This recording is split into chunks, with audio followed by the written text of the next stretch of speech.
Selamat pagi semuanya, peserta didik kelas 8B, 8C, dan 8D. Selamat bertemu kembali, semoga kita semua sehat. Kita akan melanjutkan pelajaran kita pada hari ini. Sebelumnya, semua peserta didik boleh menyiapkan buku paket yang sudah dapat dari perpustakaan seperti yang Pak Guru tunjukkan di video ini. Dan juga disiapkan buku tulis. Siapa tahu mungkin kalian ada mencatat tambahan dari apa yang Pak Guru jelaskan, dan juga ballpoint. Perlu Pak Guru jelaskan, Pak Guru menyampaikan pelajaran hari ini dalam bentuk video pembelajaran. Video ini bisa di-download sehingga bisa kita nanti membuka sesering mungkin apabila kita memerlukan. Artinya ada yang kurang paham, bisa dibuka berulang kali tanpa membutuhkan lagi kuota. Semuanya semoga konsentrasi dalam pembelajaran ini.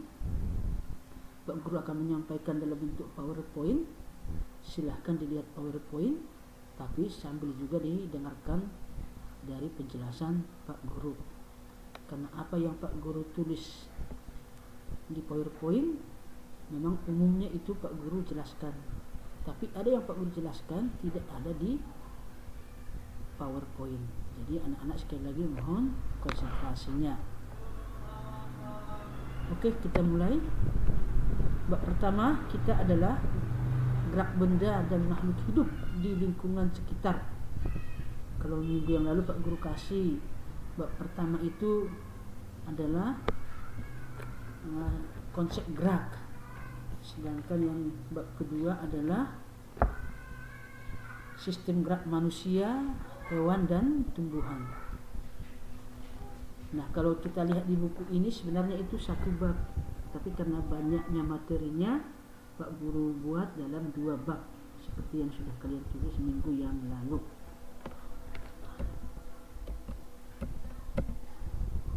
Kita mulai dari yang bagian A, konsep gerak.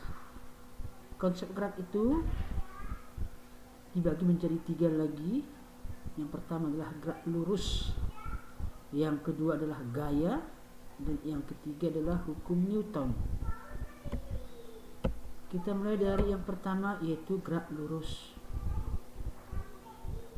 Gerak lurus adalah gerak yang lintasannya berupa garis lurus. Nah, gerak sebenarnya itu ada 3 bentuk. Ada gerak lurus, itu yang pertama. Yang kedua adalah gerak melingkar. Yang ketiga adalah gerak parabola. Kalau gerak lurus itu berarti lintasannya lurus. Kalau gerak melingkar, lintasannya melingkar. Lintasannya melingkar itu seperti jarum jam. Dia bentuknya melingkar. Kalau gerak parabola contohnya, kalau kalian itu main basket atau main sepak bola atau futsal, kadang bola itu melambung setengah lingkaran.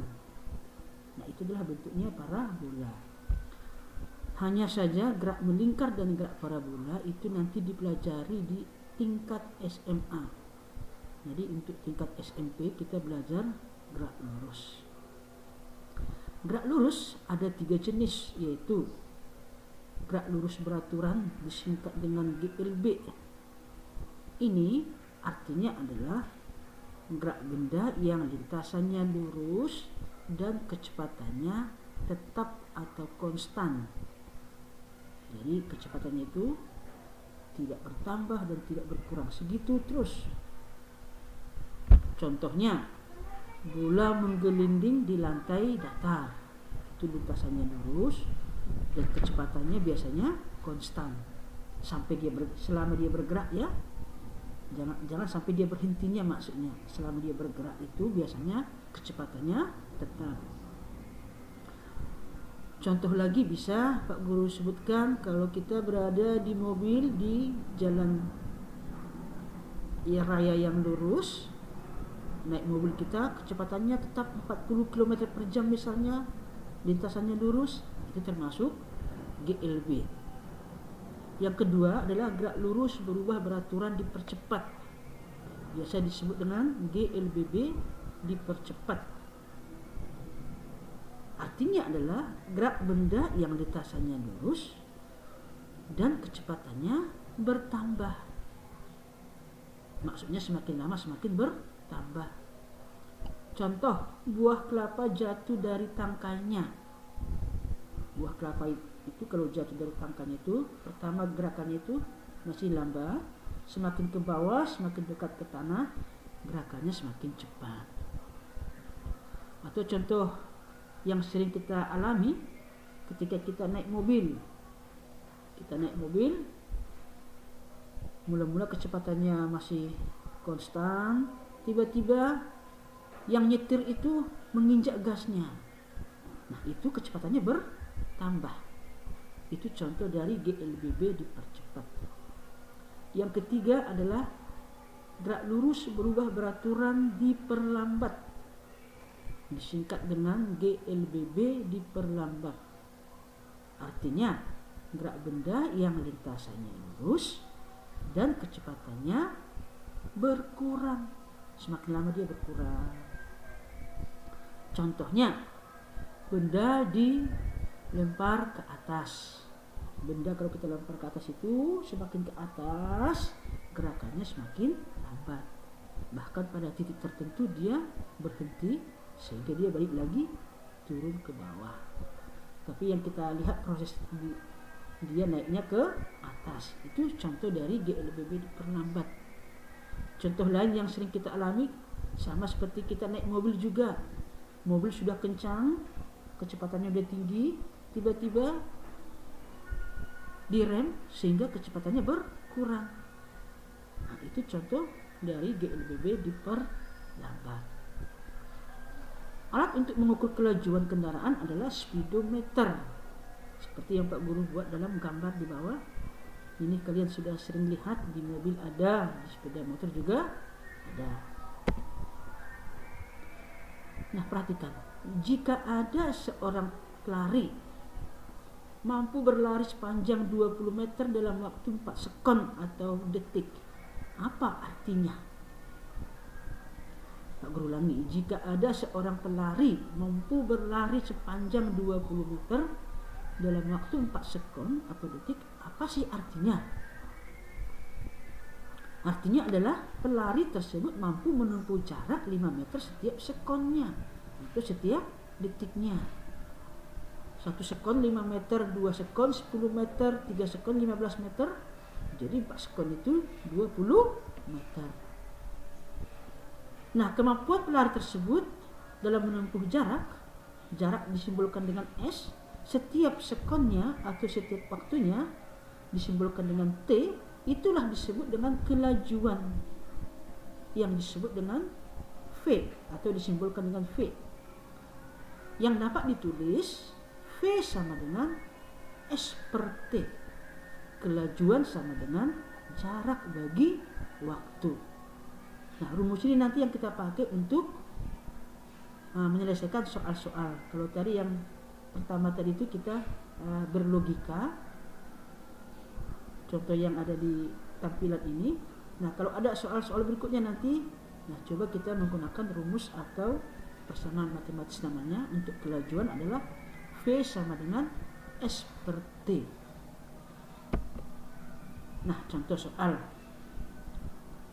Kita mulai contoh soal ya, anak-anak. 1. Seorang atlet berlari menempuh lintasan 200 meter dalam waktu 20 sekon. Tentukanlah kelajuan atlet tersebut. Coba kita mengerjakan ini menggunakan rumus. Kita mulai dari tahap pertama, kita jelaskan dulu cara mengerjakannya. Nah, di sana Pak Guru buat diketahui itu maksudnya ya, kepanjangannya dik. S adalah 200 meter, panjang lintasan 200 meter. Waktu atau T 20 sekon. Ditanya adalah kelajuan atau V. Berarti rumusnya V sama dengan S per T. V sama dengan S per T. Kita masukkan angkanya. 200 per 20 sama dengan 10 meter per sekon. Jadi kelajuan atlet tersebut 10 meter per sekon. Artinya setiap sekon dia menempuh jarak 10 meter. Semua bisa paham ya? Yang kedua, perhatikan grafik berikut ini. Nah, kita belajar memahami grafik. Grafiknya itu kalau kalian perhatikan, yang horizontal itu adalah grafik dari waktu atau T, yang vertikal adalah grafik dari kecepatan atau V. Grafik di samping menunjukkan gerakan sebuah benda. Tentukanlah jarak yang ditempuh benda selama 5 sekon. Nah, pertama kita buat dulu proses menjawabnya seperti yang nomor 1 tadi. Diketahui V sama dengan 3 M per S. Perhatikan dari grafik itu, V-nya itu adalah 3 M per S yang ada garisnya itu. T 5 sekon. Ditanya adalah S. Nah, kalau ditanya S itu rumusnya adalah V kali T. Nah, tinggal dimasukkan angkanya.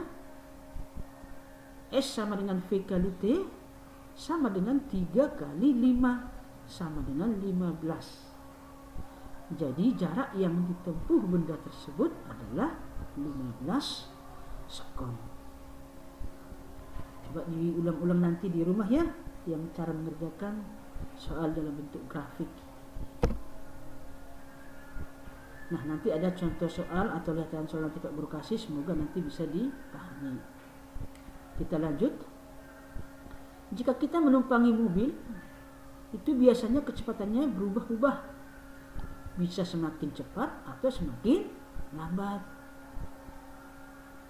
Nah, perubahan kecepatan itu disebut dengan percepatan.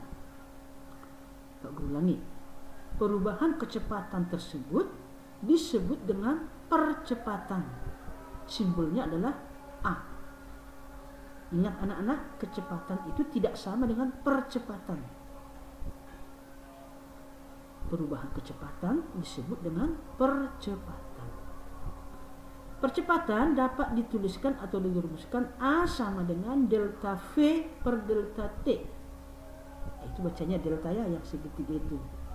Pak berulangi, A sama dengan delta V per delta T. Dengan delta V adalah VT kurangi V0. Nah, semoga tidak bingung. Nah, apa artinya masing-masing simbol itu? Ada keterangannya di bawah. A adalah percepatan, simbolnya, satuannya adalah M per S kuadrat. Delta V, perubahan kecepatan tadi, satuannya juga M per S sama dengan kecepatan. Delta T, perubahan waktu, atau waktu boleh disebut, satuannya adalah sekon atau S. VT, kecepatan akhir, satuannya M per S. Sedangkan V0 adalah kecepatan awal, satuannya adalah M per S. Karena tadi mobil itu kan kecepatannya berubah. Jadi ada kecepatan awal, ada kecepatan akhir. Yang dua-duanya tidak sama. Karena tadi Pak Guru jelaskan, bisa mobil kita semakin lambat atau semakin cepat. Jadi namanya ada perubahan kecepatan. Contoh soal biar lebih paham anak-anak. Sebuah mobil mula-mula diam, kemudian bergerak sehingga kecepatannya menjadi 3 meter per sekon dalam waktu 2 sekon. Tentukanlah percepatan mobil tersebut. Pak Guru ulangi. Sebuah mobil mula-mula diam, kemudian bergerak sehingga kecepatannya menjadi 3 meter per sekon dalam waktu 2 sekon. Tentukanlah percepatan mobil tersebut. Nah, kita buat proses mengerjakannya dulu. Apa yang diketahui? Diketahui atau dik adalah kecepatan mula-mula V0 sama dengan 0 M per S. Kenapa kita tulis 0 mprs? Karena mula-mula diam. Kalau diam artinya kecepatannya 0. VT-nya, kecepatan akhir 3 meter per sekon, 3 mprs. Dalam waktu T sama dengan 2 sekon. Nah, nanti belajar cara membuat diketahui, sama ditanya ya anak-anak. Itu kita dapat dari soal, jadi tidak susah sebenarnya. Hanya kita harus paham simbol I apa, V0, simbol apa VT, simbol apa T, simbol apa A. Kalau masih bingung, bisa dilihat lagi keterangannya yang di atas tadi di slide yang sebelumnya. Yang ditanya adalah A atau percepatan. Tadi rumusnya A adalah A sama dengan VT kurangi V0 per T. Kita masukkan angkanya 3 kurangi 0 per 2. Cara mengerjakannya 3 kurang 0 dulu, 3 per 2 sama dengan 1,5 meter per sekon kuadrat. Nah, anak-anak semua semoga bisa memahami. Kalau ada masih agak-agak kurang, bisa nanti diulang-ulang lagi dan bisa dipelajari. Ada contoh soal di buku paket ya. Pokoknya jangan menyerah, harus semangat walaupun kita belajar dalam bentuk daring atau jarak jauh. Nah, gerak lurus itu dapat dipahami dari cacahan ticker timer dan grafik. Ini sebenarnya harus kita buat dalam praktek ini, tapi karena kita dalam belajar jarak jauh tidak maksimal kalau kita buat praktek. Berulangi, gerak lurus itu dapat dipahami dari cacahan ticker timer dan grafik. Nah, yang pertama memahami gerak lurus dari cacahan ticker timer. Nah, perhatikan di slide Pak Guru ada 3. Coba diperhatikan apa bedanya antara gambar 1, 2, dan 3. Ada F di sana, F itu artinya dari sana dia bergerak. Gambar yang pertama itu titik-titiknya itu jaraknya sama.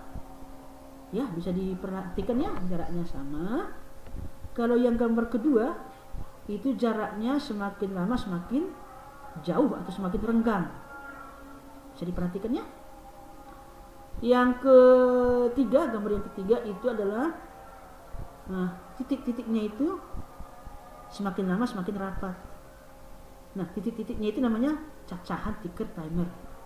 Nah, ticker timer itu adalah alat yang dapat melihat suatu benda, apakah benda itu gerak lurus beraturan, apakah GLBB dipercepat, apakah GLBB diperlambat. Itu namanya cacahan ticker timer. Coba anak-anak bayangkan ada mobil, tempat olinya itu bocor. Nah, kalau mobil itu melaju dengan kecepatan konstan, coba kalian bayangkan bagaimana tetesan oli di jalan raya. Apakah jaraknya sama tiap tetesan atau berbeda? Tentu jawabannya adalah jaraknya sama karena kecepatannya konstan. Nah, itulah gambar yang nomor 1. Kalau gambar nomor 2 adalah kalau mobil bergerak semakin cepat, tadi ada tempat olinya bocor sehingga olinya netes. Bayangkan semakin lama jarak tetesan setiap oli akan semakin renggang. Nah, ini kita memulainya, lihatnya mulai dari F ya, dari kanan bukan dari kiri, supaya jangan salah memahami anak-anak. Mulai dari kanan kita melihat, semakin ke kiri kita lihat yang bulat-bulat itu. Nah, gambar yang ketiga tadi adalah itu, berarti itu adalah GLBB diperlambat. Nah, bayangkan tadi mobil yang tempat olinya bocor, dia melaju. Nah, semakin lama dia semakin lambat, berarti tetesan olinya itu adalah semakin rapat. Jadi kesimpulannya, gambar 1 itu adalah cacahan ticker timer untuk GLB, gerak lurus beranturan. Yang gambar 2 adalah cacahan ticker timer untuk GLBB dipercepat.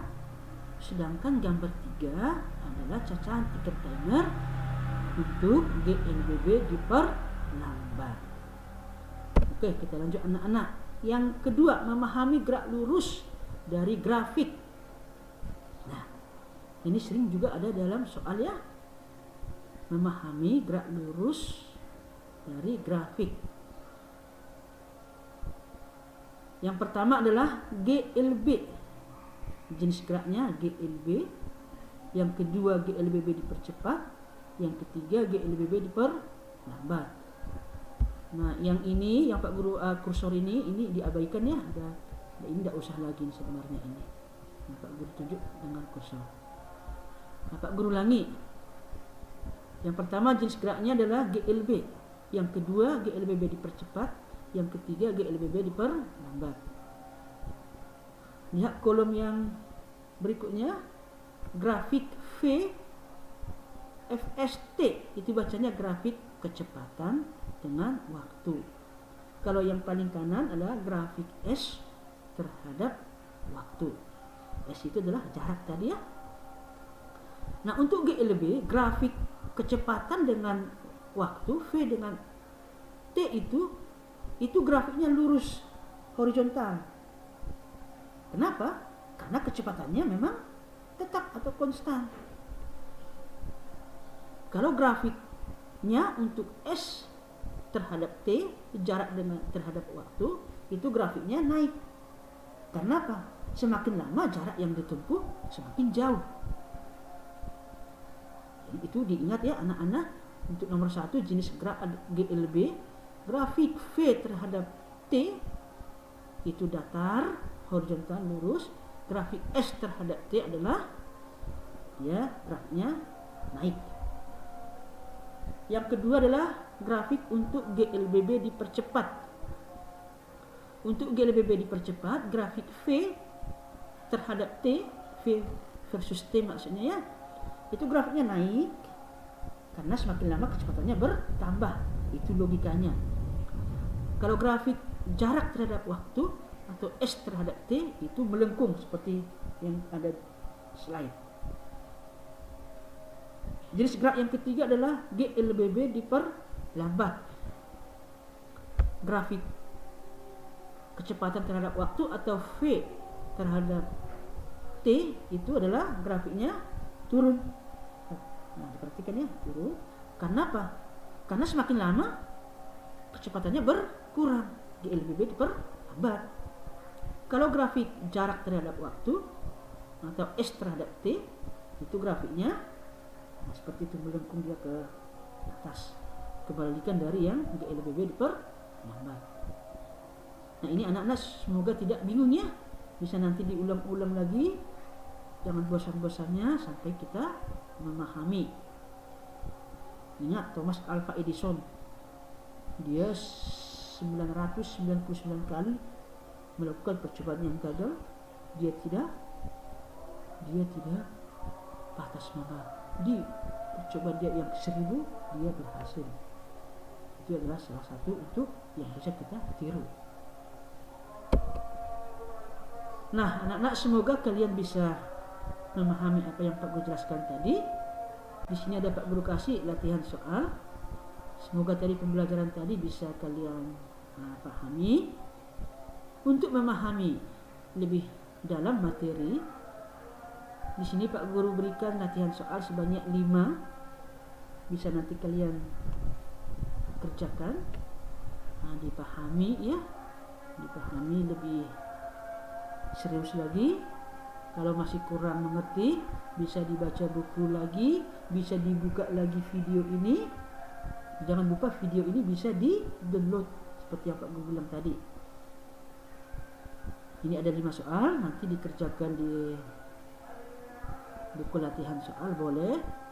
Nah, tugasnya dikumpul 1 minggu dari belajar kita hari ini. Itu maksimalnya. Nanti bisa dikumpulkan, besok juga bisa dikumpulkan, tapi maksimal 1 minggu. Ya. Oke anak-anak, oke hari ini kita sekian dulu. Tetap semangat, jaga kesehatan, ingat protokol dari kesehatan pandemi COVID-19 supaya ini segera berlalu, kita bisa belajar di sekolah dalam bentuk tatap muka. Oke anak-anak, sekian dan terima kasih.